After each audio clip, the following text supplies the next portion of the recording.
C'est l'ouverture de l'édition de ce mardi sur Lumière du Monde Télévision. Merci de nous rejoindre. Les titres de ce journal. Seulement quelques heures, c'est le temps qu'il aura fallu aux forces du Niger et du Tchad pour infliger leur première défaite aux djihadistes de Boko Haram. Ce lundi, l'on a appris la reprise de la ville de Damasak aux insurgés suite à l'offensive engagée dimanche. Quant aux djihadistes de l'État islamique en Libye, ils auraient en leur possession 9 otages étrangers capturés vendredi dans le sud du pays. L'information a été livrée par le ministère autrichien des Affaires étrangères. Et en France, c'est le deuil après le décès inattendu de 8 sportifs dans un accident d'hélicoptère hier en Argentine.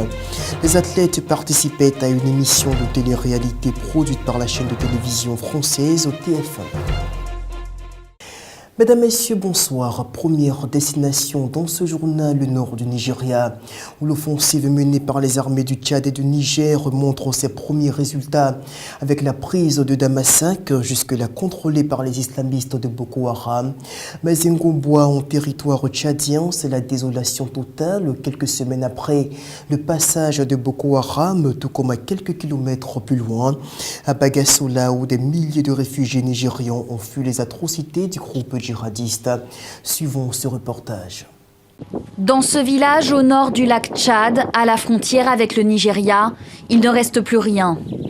Un paysage de désolation après le passage des islamistes. Les bœufs, c'est pour eux. Les vivres, c'est pour eux. Les carburants, c'est pour eux.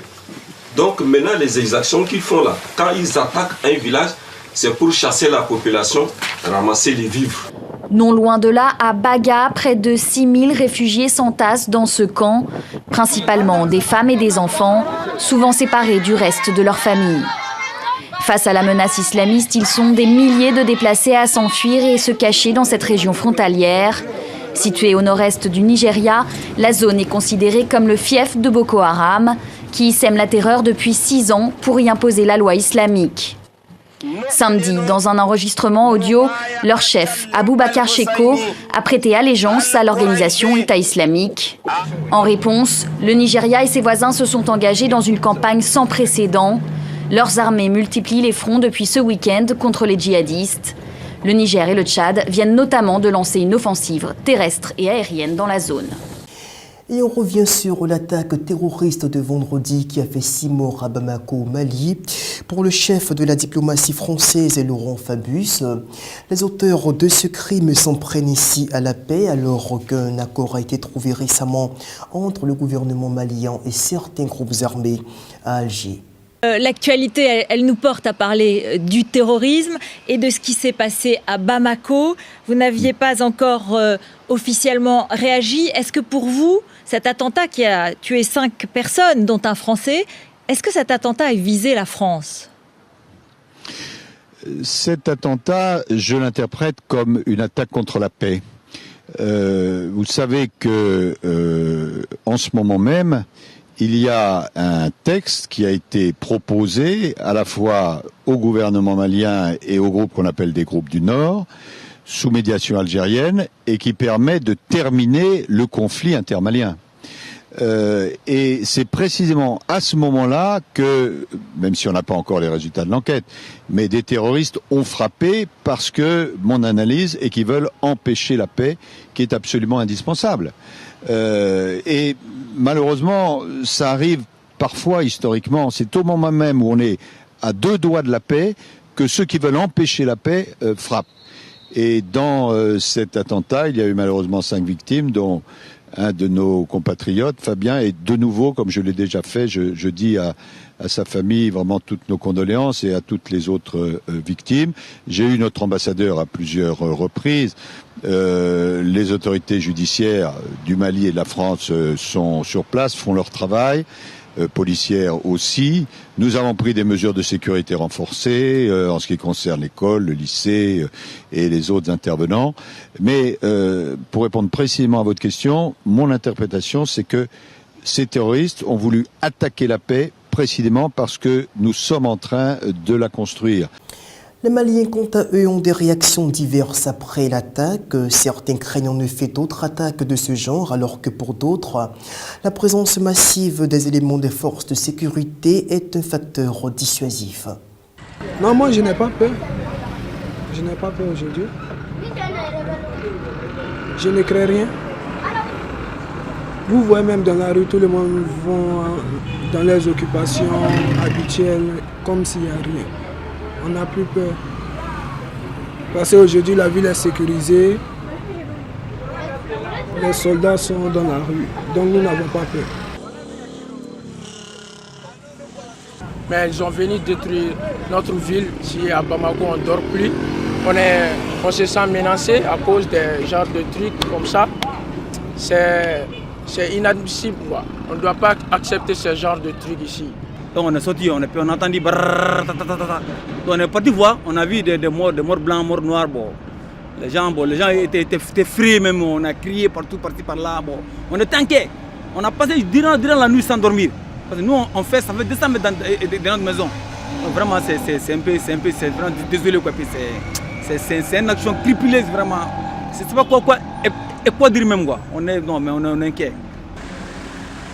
C'est sûrement difficile à croire et pourtant c'est la dure réalité endurée par les populations de Moroni aux Comores.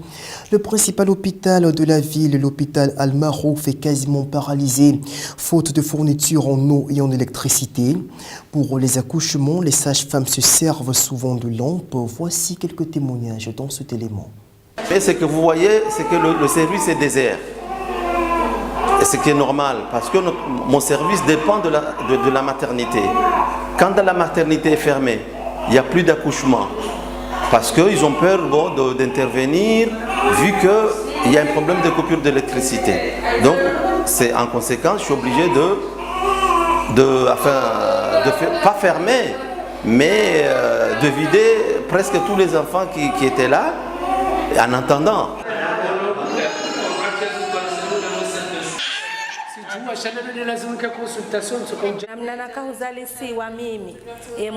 Vous voyez, c'est avec cette lampe que les sages-femmes viennent de me faire accoucher. Il n'y avait pas d'électricité à l'hôpital.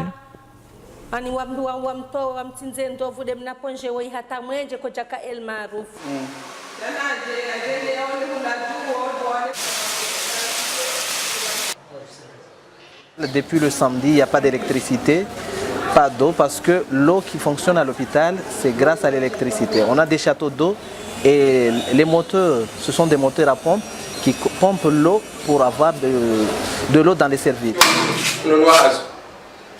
Direction le Soudan du Sud pour évoquer ce drame qui se vit en silence. Plus d'un an après l'éclatement de la guerre dans le pays, de nombreux champs pétroliers sont aux arrêts, notamment à Tarjak, à 500 km au nord de la capitale Djouba. Et malgré l'arrêt de l'exploitation de l'or noir, le pétrole continue à gisir sur le sol et à affecter la nappe phréatique qui alimente les populations locales. L'ONG Sign of Hope, qui opère dans la région, tire la sonnette d'alarme quant au sort de ces milliers de personnes atteintes de pathologies graves dues à la pollution. Des flaques noires reflètent les cheminées éteintes qui émergent des herbes folles, non loin de fûts abandonnés. L'usine de traitement de Tarjat, à 500 km au nord de Juba, abandonnée et pillée, laisse échapper son pétrole. Cette unité centrale de traitement recevait le pétrole des puits alentours. L'entreprise, gérée par un consortium dirigé par le géant malaisien Petronas, a été évacuée en hâte quelques jours après le début de la guerre civile en décembre 2013. Les employés sont partis, mais le pétrole fuit toujours à l'extérieur.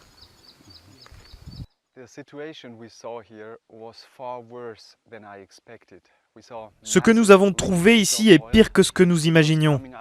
Nous avons vu d'importantes fuites de pétrole qui viennent des tubes, des fûts de pétrole. L'ONG Sign of Hope a effectué des prélèvements d'eau entre 2009 et 2013, même avant que la guerre n'éclate, et les résultats sont alarmants. La nappe phréatique est contaminée par du sel et du plomb. L'association évoque aussi des naissances anormales et le développement de maladies graves.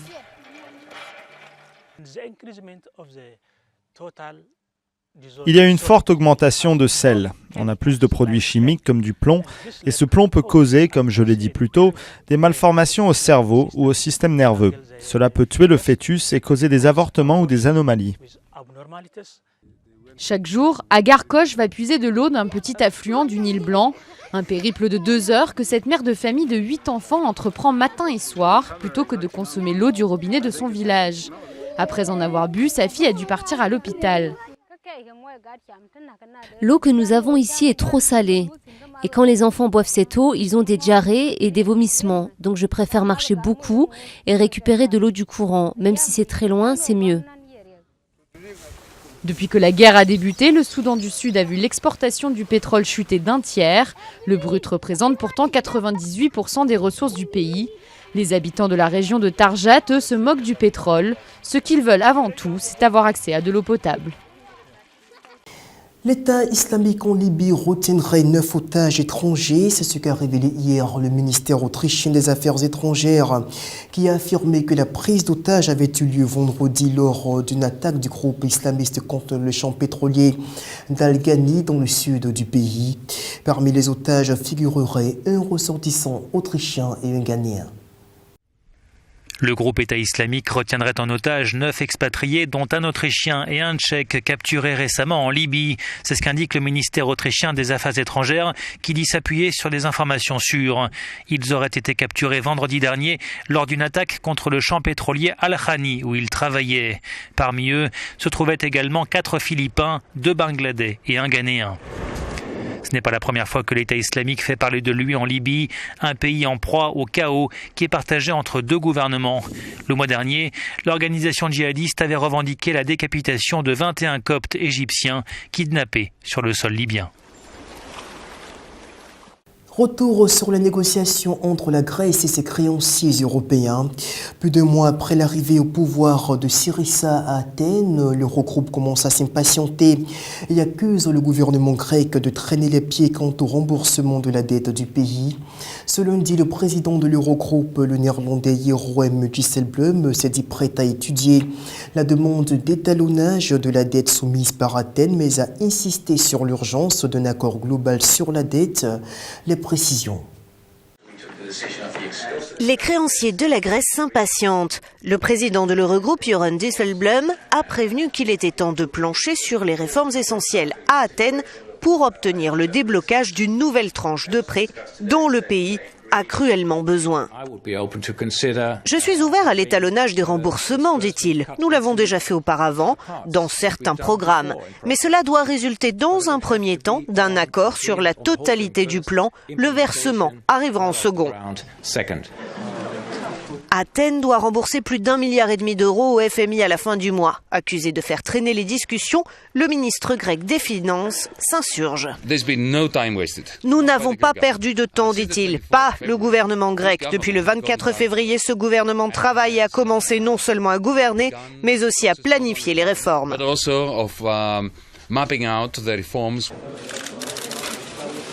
Reste à savoir quelles réformes seront acceptées par l'Eurogroupe et acceptables pour les Grecs. Notre correspondante grecque à Bruxelles. C'est le blackout total pour l'émission de télé-réalité Dropped produite par la chaîne de télévision française TF1.